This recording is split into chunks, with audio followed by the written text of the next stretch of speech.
नीतीश कुमार थे, क्या से क्या हो गए देखते देखते। क्या संभव को जब संभव करना है, बोलने के लिए बोलता है कुछ भी संभव है, लेकिन मैं भी मानता हूं कि impossible that is what to be found the dictionary of fools. लेकिन उसके लिए करेज एंड अचीवमेंट की जरूरत है, साहस और उत्साह की जरूरत है, उसके लिए जात धर्म से ऊपर उठने की जरूरत है। कोई उठता है क्या? कोई उठता है? तो जिस तरह से नेता लोग भी भड़का रहे हैं छात्रों को, छात्रों से भी मेरा आग्रह है कि आप शांति प्रिय ढंग से आप अपने अपने घर जाइए और कानून का सहारा लीजिए। क्या करना चाहिए? अभ्यर्थियों को मुंह मोड़ लेना चाहिए इस परीक्षा से? देखिए ब्रजेंद्र जी, आप एक तेज तरार पत्रकार रहे हैं बिहार के, और खोजी पत्रकारिता का सबसे बड़ा लक्षण आप में हम देखते हैं, बहुत खुश होते हैं। मैं कहना चाहता हूं, एक कहावत है कि अंधेरी नगरी चौपट राजा, टकेसर खाजा टकेसर भाजा। बिहार नीतीश कुमार के हाथ से नहीं चल रहा है। जो चोरी करता था, डकैती करता था, रंगदारी वसूलता था, ठेकेदारी करता था, वो नीतीश कुमार के बगल में खड़ा रहता है। क्या क्या छवि जा रहा है नीतीश कुमार का बिहार में? क्या छवि जा रहा है आप बताइए? तो डकैतों की फौज नीतीश लेकर चल रहे हैं। जो दारू पी के रोड पर रहता था वो नीतीश कुमार के बगल में खड़ा है। लोग कहता है कि ये कैसे यहाँ पहुंच गया भाई? तो कहने का अर्थ हुआ नीतीश घिर गए हैं और गलत लोगों के सर्किल में, उनसे उनको उबारने की जरूरत है। दोस्तों नमस्कार, बहुत स्वागत है आपका चौकस भारत में। मैं आपका दोस्त ब्रजेंद्र। बीपीएससी अभ्यर्थी लगातार 8 दिनों से लगभग बैठे हुए थे गर्दनी बाग में आमरण अनशन पर। पहले धरना प्रदर्शन किया उन्होंने, उसके बाद जो भी कार्रवाई हुई उसको झेला और फिर अनशन पर बैठ गए। अनशन में तबीयत बिगड़ने लगी और तबीयत बिगड़ते ही जो है उन्हें आईसीयू तक भर्ती करवाया गया। कुछ लोग और जो बचे वहां पर अनशन जारी रख रहे थे। अचानक से आयोग ने यह डिसीजन दे दिया कि जहां पर जो कमी नजर आई है जिस सेंटर पे, हम उसी की परीक्षा सिर्फ रद्द करेंगे। बाकी परीक्षा जैसे हुई है वो मुकम्मल रहेगी, उसमें कोई तब्दीली नहीं हो पाएगी। इसके बाद अचानक से छात्र जो हैं वो धरना प्रदर्शन में अपनी जो बढ़ोतरी है वो करने लगे और फिर बिहार पुलिस यानी जो पटना की पुलिस है वो एक्शन ले ली। कुछ विजुअल हम आपको दिखा रहे हैं, जरा देखिए। रात के समय में, ठंड की रात है और कैसे इन्हें दौड़ाया जा रहा है, कैसे इन्हें भगाया जा रहा है और किस तरह से लाठी चटकाई जा रही है। जरा देखिए ध्यान से इन विजुअल्स को।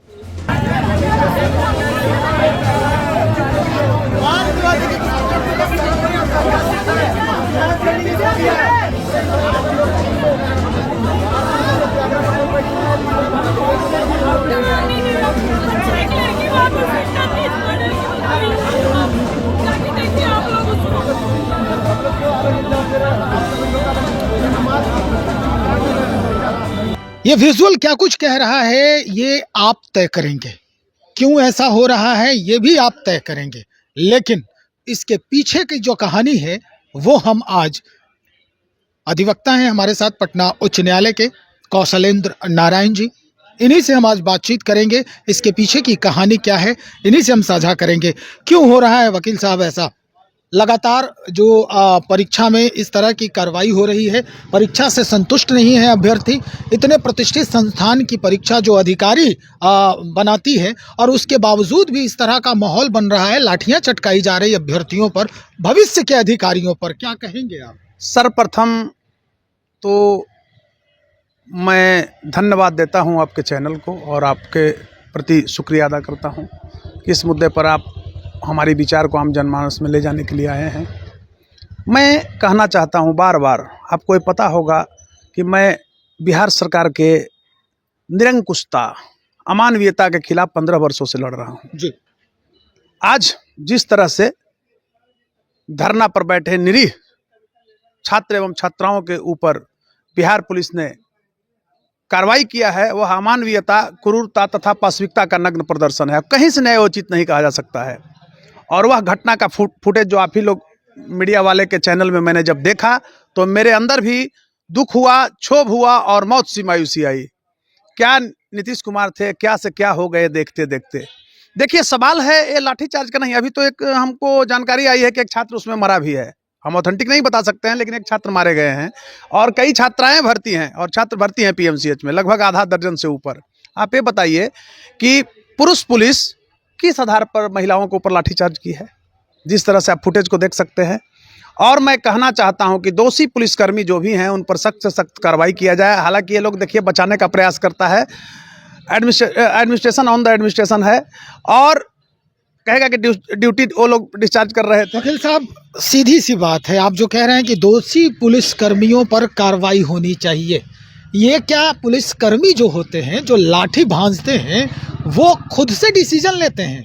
ये मैं बोला एडमिनिस्ट्रेशन ऑन द एडमिनिस्ट्रेशन, प्रशासन के ऊपर प्रशासन है, तो वहां पर जो जिनकी ड्यूटी लगी थी, जो मजिस्ट्रेट होंगे, उसके ऊपर वरीय पदाधिकारी जांच करवाएं और अगर वो दोषी पाए जाते हैं तो उनको बर्खास्त किया जाए। मैं स्पष्ट रूप से कहना चाहता हूं, हमको कहने में कोई संकोच नहीं है कि जिस तरह से आज छात्र को सड़क पर उतरना पड़ रहा है, क्या यह 1 साल और ये 17वीं बीपीएससी का सिर्फ मामला है? अरे 67 बीपीएससी में जिस तरह से लूट खसोट नीतीश जी के ही चहेते आईएएस रंजीत कुमार सिंह ने मचाया, गुजरात कैडर का आईएएस, और बिहार में आकर के नीतीश जी उसको किस लोभ से मंगवाए थे, और जिस तरह से लूटा बीपीएससी को 70-70 लाख रुपया लेकर के बहाली किया था, और उसमें आपको पता है ना कि वहीं से चोरी का सबसे बड़ा रूप देखने को मिला। पहले संज्ञान में मामला नहीं आया था, उस मामला को मैंने ही पटना हाईकोर्ट में लाया था। हालांकि सरकार, ऑनरेबल एडवोकेट जनरल साहब हमारे जो हैं, उन्होंने कहा कि सरकार जांच करा रही है, चीफ जस्टिस साहब ने उसमें कहा कि ठीक है जांच होने दीजिए। जांच में क्या हुआ, जिस रंजीत रजक डीएसपी ने पर्चा लिख किया था, उसको 60 दिन के अंदर बेल मिल गया, चार्जशीट नहीं फ्रेम कर पाई पुलिस। क्या यह एक डेमोक्रेटिकल स्ट्रक्चर के लिए, एडमिनिस्ट्रेशन के लिए चुनौती नहीं है? मैं बार बार कह रहा हूं, मेरा ही शब्द मैंने दिया बिहार के लिए कि बिहार में कॉन्स्टिट्यूशनल ब्रेकडाउन है। और विगत 15 दिन पहले जिस तरह से नीतीश कुमार ने श्री विनय कुमार जी को, श्री कुंदन कृष्णन को मेन फिगर में लाए डीजीपी और डीजीपी बना करके, तो आम जनमानस को भी थोड़ा सा भी जो पढ़ा लिखा था उसको लगा कि यह जोड़ी बहुत अच्छी है, क्योंकि वो चाहे विनय कुमार हो, कुंदन कृष्णन हो, इनकी ईमानदारी पर कोई सवाल नहीं उठा सकता है। कुंदन कृष्णन एक कड़क अफसर हैं और ईमानदार हैं, मैं भी बोल सकता हूं। मैं भी कई बार जब सीनियर एसपी थे, करीब रहा था, तो मैं करीब से देखा हूं। आपको मैं बताना चाहता हूं कि छात्र पर जिस तरह से अमानवीय हरकत हुआ है, अगर छात्र मारे गए, जो छात्राएं भर्ती है, आप समझ रहे हैं कि कितना उसके लिए एक सदमा का विषय है, और बिहार के लिए सदमा का विषय है। हमारा छवि बिहार से बाहर अन्य प्रदेशों में क्या बन रहा है कि बिहार में पर्चे लीक हो रहे हैं, कभी नीट का लीक हो रहा है, कभी बीपीएससी का हो रहा है, कभी कुछ का हो रहा है, कभी कुछ का हो रहा है। सिर्फ बीपीएससी का सवाल नहीं है, बिहार में एक आईएएस का वर्ग है, स्वास्थ्य विभाग में देखिए लूट के खा रहा है। मैं कहना चाहता हूं स्पष्ट रूप से कि नीतीश जी, आप अपने छवि को सुधारिए। क्या बात है कि अभी 60-70 साल वाला बार बार जो रिटायर करता है उसी को ला करके बीपीएससी के चेयरमैन, अभी तो परमार जी को लाए थे, कुछ अच्छा लगा कि परमार करेंगे, कुछ नहीं कर पाए। ये कहां का नियम है जी? बापू सभागार का परीक्षा जो है से रद्द कर रहे हैं और पुनः परीक्षा सिर्फ ले रहे हैं। पूरे बीपीएससी जो 17वीं बीपीएससी है उसको रद्द कीजिए। देखिए, हमारा समाज कलंकित होता है, यानी बिहारी समाज कलंकित होता है, इससे हमारी प्रगति रुकती है। और बिहार में एक घोटालेबाज की सरकार है। माने आप इस रूप में समझिए, किस विभाग में घोटाला नहीं है? अब बिहार घोटालेबाजों का प्रदेश। आप कह रहे हैं प्रगति रुकती है, लेकिन नीतीश कुमार जी जो मुखिया है राज्य के, वो प्रगति यात्रा पर है। अब यही ना दुर्भाग्य है। जैसे आप एक लोकोक्ति में दे रहा हूं, उदाहरण दे रहा हूं, मिसाल दे रहा हूं, ये कहावत है कि चोर मचावे शोर, हम ही सुशासन हो जाएंगे, हम ही। अरे सबसे बड़ा दुर्भाग्य है बीजेपी का। बीजेपी के बिहार के नेताओं को क्या हो गया है समझ में नहीं आ रहा है। बीजेपी का भी कुछ पदाधिकारी है, एम्बुलेंस चलवाता है, ये डीजल बेचता है, जनरेटर चलवाता है अस्पताल में, इतना बड़ा चोर है, पॉकेटमारी करता है, कहीं उसको पब्लिक से मतलब नहीं है। एक दिन भी आंदोलन नहीं किया है, वो सिर्फ प्रदेश कार्यालय में पैर छुई चलेगा, कभी अध्यक्ष को, कभी माने चिरौरी जैसे कहते हैं ना, क्षमा एकदम माने याचना मांगित रहता है, बड़ाई करते रहता है। तो कहने का अर्थ हुआ कि यह जो घटना घटी है गर्दनीबाग में, कहीं से न्याय संगत नहीं है और इसके लिए प्रशासन दोषी है। एक चीज मैं और कहना चाहूंगा, स्पष्टता मेरी पहचान रही है इसलिए कि छात्र भी बहकावे में आ गए हैं, इस रूप में आ गए हैं कि ये पॉलिटिकल पार्टी से गाइड हो रहे हैं। जो 67 बीपीएससी हुआ था, क्वेश्चन लीक में जो वहां पर लीक करने में साथ भागा था जो लड़का, वो छात्र के नेता हो गया है, यहाँ वो भगाते चल रहा है। उसकी भी कुंडली खंगाली जाए, उसका पूरा अकाउंट डिटेल को देखा जाए, उसका जितना भी उसके पास नंबर है, नंबर को मान कॉल डिटेल निकाला जाए और पुलिस बढ़िया से चेक करे। असली घोटालेबाज जो है वो, इसलिए कि उसको तो मौका मिल गया, तो नेता बनना चाह रहा है, तो कभी तेजस्वी के यहाँ जाता है, तो कभी कहीं जाता है, कभी कहीं जाता है। जिस दिन छात्र राजनीति जाति आधारित और पार्टी आधारित हो जाएगा तो वह कभी सफल नहीं हुआ है आज तक। और मैं कहता हूं कि असंभव को जब संभव करना है, बोलने के लिए बोलता है कुछ भी संभव है, लेकिन मैं भी मानता हूं कि impossible that is what to be found the dictionary of fools. लेकिन उसके लिए करेज एंड अचीवमेंट की जरूरत है, साहस और उत्साह की जरूरत है, उसके लिए जात धर्म से ऊपर उठने की जरूरत है। कोई उठता है क्या? कोई उठता है?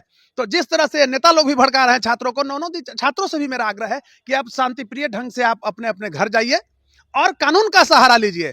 चलिए, आखिर में आपसे बस एक ही सवाल है, चूंकि आप अधिवक्ता हैं और प्रतिष्ठित संस्थान में हैं, पटना हाई कोर्ट में हैं, क्या लगता है ये संस्थान जो है बीपीएससी, जिसमें कभी भी परीक्षा जो है वो शांतिपूर्ण ढंग से हुई ही नहीं, ये एक रिकॉर्ड है पिछले कई वर्षों का। अगर हम देखें, बैक हिस्ट्री देखें, तो कुछ न कुछ परेशानियां, कुछ न कुछ बवाल जो है हो ही जाता है। क्या करना चाहिए अभ्यर्थियों को? मुंह मोड़ लेना चाहिए इस परीक्षा से? देखिए ब्रजेंद्र जी, आप एक तेज तरार पत्रकार रहे हैं बिहार के, और खोजी पत्रकारिता का सबसे बड़ा लक्षण आप में हम देखते हैं, बहुत खुश होते हैं।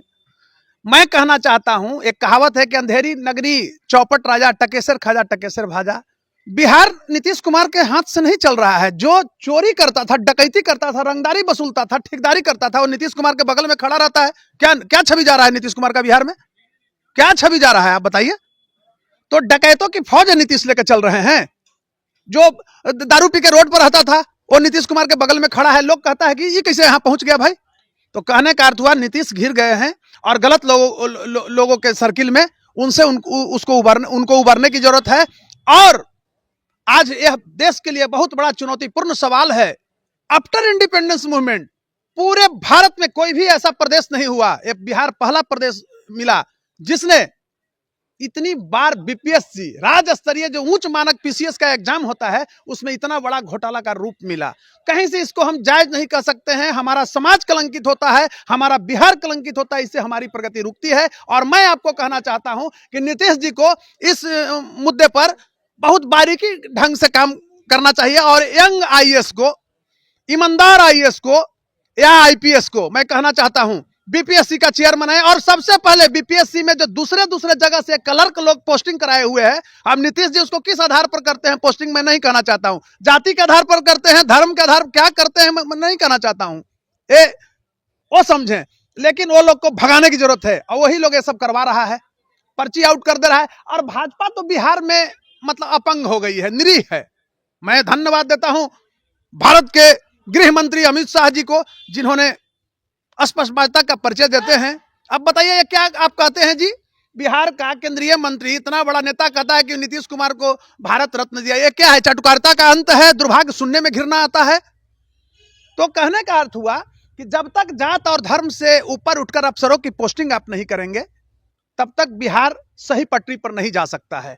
और बीपीएससी में सबसे बड़ा दुर्भाग्य है कि बीपीएससी का जो अमरिंदर कुमार सेक्रेटरी थे, कंट्रोलर थे, कितना लूटे पैसा, बाद में उनको प्रोन्नति में डीएम बना के मुंगेर में भेजा गया, खूब लूटे पैसा ये लोग। कहने का अर्थ हुआ कि ऐसे लोगों से नीतीश कुमार को सचेत रहने की जरूरत है। आज ये डीजीपी कुंदन कृष्णन बने हैं, कोई नहीं कहता है बिहार में कि वह व्यक्ति का पैसा कमजोरी रहा है। क्यों? छवि है कुंदन कृष्णन का, कड़क होना तो है ही भाई। पुलिस में हिंदुस्तान का टॉप ब्यूरोक्रेट्स है, आईपीएस आईएएस दो, तो कड़क तो होंगे ही। तो अच्छे लोगों को नहीं सुहाते हैं, लेकिन उनकी ईमानदारी पर कोई मतलब पूरा सूचक चिन्ह नहीं खड़ा होता है। तो मेरा कहने का अर्थ हुआ कि वैसे अफसर, आज क्या बात है कि 15-15 बरस से आईएएस बैठा हुआ है, स्वास्थ्य विभाग में लूट रहा है, हजारों हजार करोड़ का घोटाला कर रहा है स्वास्थ्य विभाग में। हमारा बस एक ही सवाल था आपसे कि अब अभ्यर्थियों को क्या करना चाहिए? अभ्यर्थी को मेरा अनुरोध है कि किसी भी पार्टी के बहकावे में, किसी भी नेता के बहकावे में नहीं आए, वो अपनी हक की बात करें। देखिए मैं स्पष्ट रूप से कह रहा हूं, कुछ लड़के तो गलत वहां घुस गए हैं। आप उनका फुटेज लेकर के देखिए, बोल रहे हैं जो पीसीएस जान नहीं रहा है कि क्या होता है, एक बैग उठाया, ललकार दिया, कोई चलाया। तो ऐसे लोगों से भी जिनमिन लड़के को सचेत रहने की जरूरत है। और हमारे छात्राएं, जो हमारे बहनें, जो हमारी छोटी बहनें जो वहां पहुंची है, उनसे भी मैं कहना चाहता हूं कि आंदोलन से अब आप हटिए, कानूनन रूप में आइए। आप उसके लिए कई को लीगल सेक्टर बना हुआ है, उसके तहत अपनी बातों को रख सकते हैं। आप लाठी मत खाइए, आप बहकावे में मत आइए। ये राजनीति कर रहा है, कल आपको मरवा देगा, पिटवा देगा, वो कहेगा कि टिकट उसको पार्टी देने के लिए तैयार है।